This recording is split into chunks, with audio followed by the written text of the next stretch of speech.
resumo da semana, feito por Ellen White,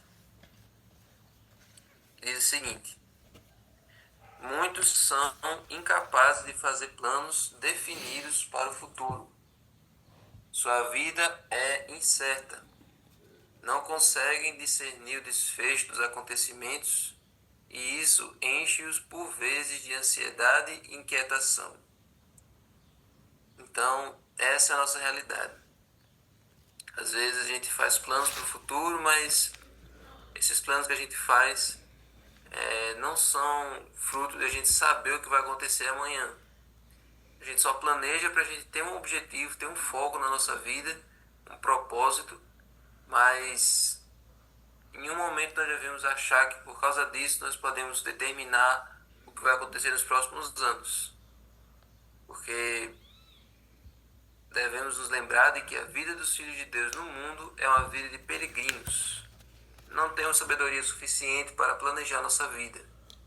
Não nos compete determinar o futuro. Então, pela fé, Abraão, quando chamado, obedeceu. Então, não nos compete saber o futuro, não nos compete saber o que vai acontecer depois. A nossa missão é obedecer e fazer a vontade de Deus no presente. Certo? Então, quanto menos você se preocupar com o que vai acontecer no futuro, é melhor para a sua saúde mental. Existem pessoas que ficam com o corpo preso no passado, com a mente presa no passado. Pessoas que vivem todos os dias pensando apenas no que aconteceu, pensando apenas em eventos do passado. A mente delas não atualizou, não se situa no presente. O tempo todo elas ficam presas a algum evento traumático, alguma coisa do passado. Elas não conseguem deixar aquilo onde está e seguir dali para frente. Então, existem pessoas presas nesse excesso do passado na vida delas. E tem gente que tem um excesso de presente. Tem pessoas que não refletem no que aconteceu, não querem saber do futuro. O tempo todo é presas no presente, presas nos estresses do dia a dia, nas ocupações de hoje. E não pensam nas implicações que aquilo vai ter depois. Então, as pessoas com excesso de passado, elas geralmente enfrentam depressão. E as pessoas que com excesso de presente, elas geralmente enfrentam o estresse. E tem as pessoas que pensam muito no futuro. Essas pessoas, elas ficam tentando antecipar o que vai acontecer, ficam se preocupando com antecedência sobre coisas que nem existem ainda. Tá tudo nos projetos, tá tudo nos planos dela, mas é que nem chegou a acontecer. E a pessoa já vem sofrendo por antecipação. E assim, essas pessoas deixam de viver a vida delas hoje para se preocupar como elas vão viver amanhã. Então, excesso de futuro se chama ansiedade. Claro que existe ansiedade doença e existe ansiedade de a pessoa se preocupar com o futuro, com excesso.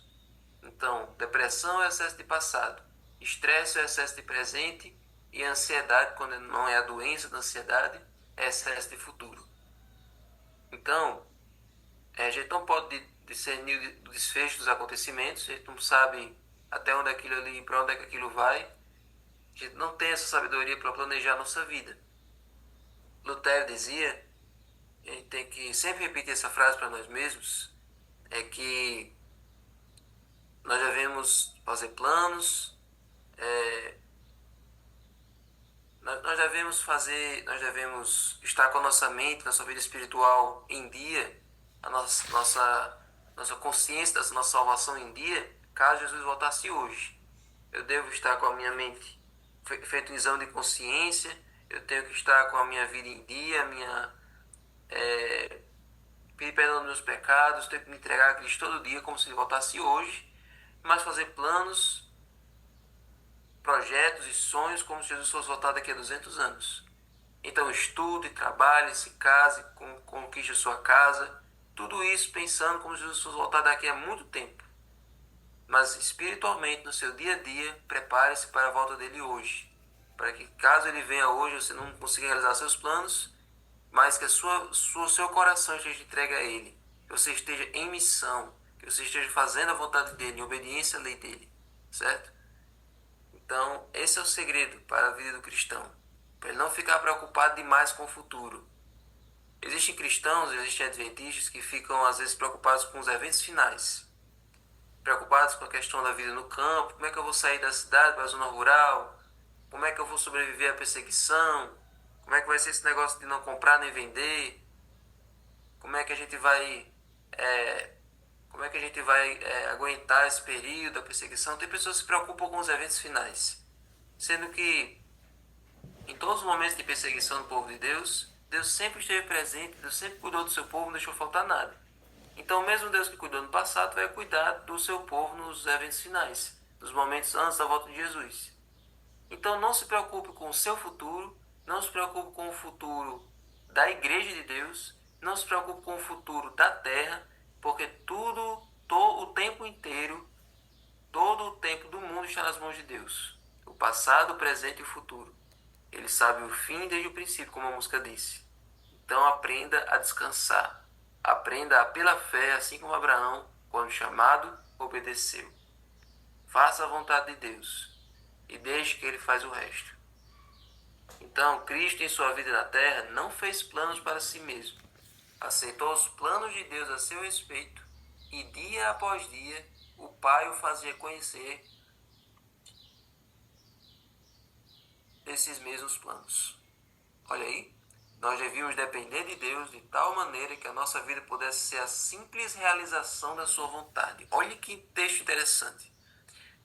Nós devíamos aprender a depender de Deus de forma que a nossa vida seja a simples realização da sua vontade. É como se a nossa vida fosse um barco que a gente deixa a gente recolhe os remos e deixa Deus levar esse barco. Você fica só ali dentro do barco, sentado, e Deus conduzindo o barco para onde Ele quer. A sua vida tem que ser só a simples execução da vontade de Deus. É Deus dirigindo você, levando você para onde Ele quer. Sem você ficar protelando, se você ficar protestando, não quero ir por aqui não quero isso aqui não. Deixe Deus ir conduzindo. Deixe Deus ir levando você. Não tem a música Deixa a vida me levar, a vida leva eu? Deixe Deus levar você. Deixe Deus conduzir você pelo rio dele. Então, a nossa vida tem que ser assim. Por que a vida das pessoas naufraga? Porque elas querem colocar os remos para fora e elas mesmas conduzirem.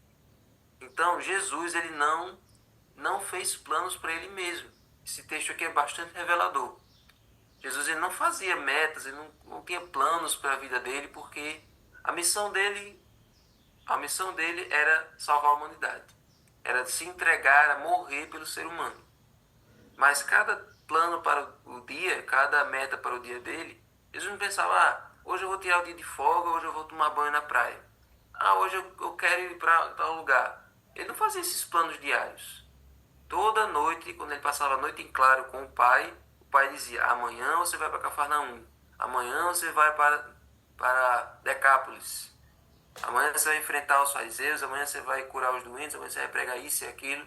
Por quê? Porque quando Jesus ele se tornou ser humano, ele era 100% Deus e 100% homem. E o lado humano dele,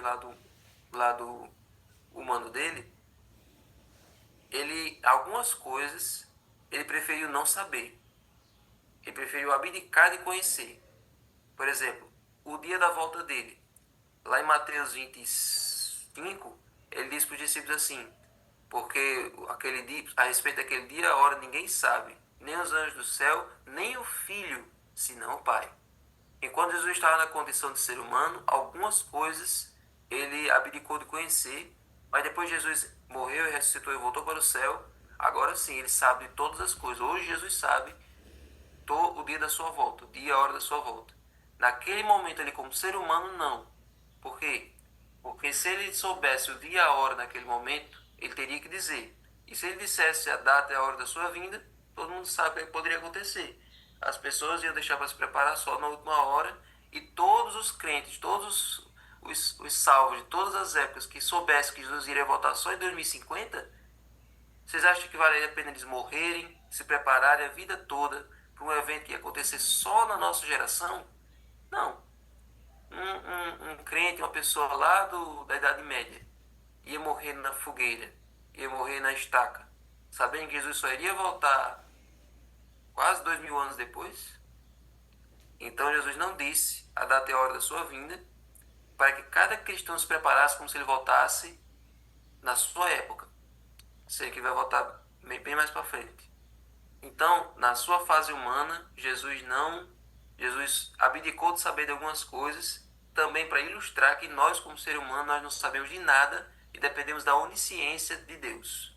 Confiando na onisciência de Deus, nós ficamos descansados. Então, o filho confiava na onisciência do pai e todos os dias Deus revelava para ele o itinerário do dia, as palavras que ele ia dizer, porque na fase humana ele preferiu confiar inteiramente no pai, assim como nós devemos fazer. Então, isso é bastante interessante e delicado a gente aprender sobre a natureza humana de Jesus. Ele aceitava os planos de Deus a seu respeito e dia a dia o Pai o fazia conhecer esses mesmos planos. Entendeu? Então, se Jesus fazia isso, quanto mais nós devemos fazer. Confiar na onisciência e na sabedoria do Pai para o nosso dia. A gente não. Aí muitas pessoas vão por dia sem falar com Deus. Aí acha que sabe das coisas. Jesus que era Jesus, precisava do elo, precisava da ligação, e nós? Muitos planejando um futuro brilhante sofrem um desastre completo. Deixemos que Deus faça para nós os planos dele. Deus não conduz jamais seus filhos de maneira diferente da que eles mesmos escolheriam se pudessem ver o fim desde o princípio e discernir a glória do propósito que estão realizando como seus colaboradores. Então, se Deus pegasse você e mostrasse a linha do tempo da sua vida, do seu nascimento até a sua morte, cada decisão e cada consequência, cada caminho que você tomou e cada destino que você escolheu, cada pessoa com quem você se relacionou e cada resultado que aquilo teve, e você agora olhasse a sua vida todinha assim diante de você, você realmente olha para Deus, realmente, Senhor, aqui eu fiquei duvidando, só que mais um pouquinho para frente deu tudo certo. Aqui eu fiquei questionando o Senhor naquela noite, perguntando: Deus, por que o Senhor deixou isso? Por que o Senhor fez isso? Aí, pouco tempo depois, aquilo que eu questionei, aquilo que eu fiquei perguntando, no instante se resolveu. Então, realmente, Senhor, o Senhor foi justo, o Senhor sábio, me perdoa por ter sido tão presunçoso, tão atrevido de querer questionar os teus planos para a minha vida. Muito obrigado, Senhor. Então, se Deus fizesse isso com todo mundo, a gente não iria questionar mais.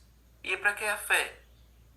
Para que acreditar no que a gente não vê se Deus pudesse mostrar a nossa vida diante de você? Então, o segredo é, mesmo sem Deus mostrar a sua vida diante de você, mesmo sem Deus mostrar a linha do tempo dos acontecimentos daqui para frente na sua vida, você precisa confiar nele. Você precisa depositar a sua confiança, a sua crença, toda a sua fé nele, mesmo sem você ver o que vai acontecer para frente. Mesmo sem você ter essa reunião particular com ele para ele mostrar o seu futuro. Confie que ele vai conduzir você ao final feliz. Confie naquele que não pode errar. Confie naquele que guardou o seu povo no passado e que vai guardar o seu povo no futuro. Deixe de ser afobado. Deixe de querer passar os pés pelas mãos. Então, confie nele. Deixe que ele resolve. Deixe ele conduzir a sua vida. Conduzir o barco. Recolha o remo e deixe ele conduzir.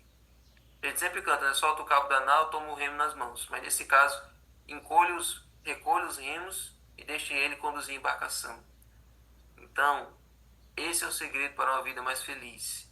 Confiar inteiramente em Deus. Deixar que ele faça parte dele. Amém?